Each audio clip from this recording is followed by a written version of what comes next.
Hi, I'm Dimitri of Biryuk law firm in New York. When you hear about M&A deals, you inevitably run across that mysterious phrase, legal due diligence, shortly LDD. What is that? A crucial stage of any M&A transaction, an LDD is essentially a legal review of documents and information on the target company or assets. An LDD is a factor that largely determines whether a deal would go through or not. Specifically, the LDD may disclose a deal breaker. That's where the LDD does its best and gravest. Depending on your deal structure, the LDD may precede or follow conclusion of your sale and purchase agreement, be it a share deal or an asset deal. If the LDD runs after the SPA, then the agreement would be conditional on successful completion of the review.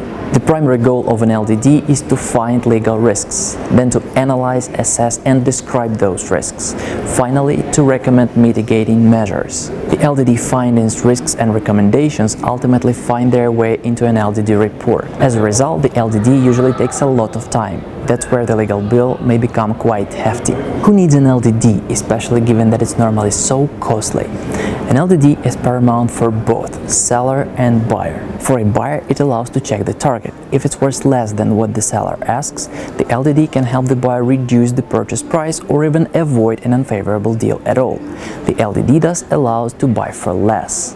For a seller, on the other hand, the LDD helps prepare business for sale. In particular, the LDD enables the seller to clean up the house for the guest, namely the target for the buyer.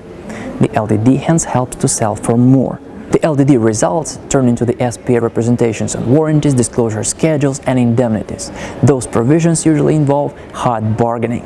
As you can sense, risk-averse people have no way to avoid an LDD. That's why it's an integral part of any M&A deal. Stay risk-free.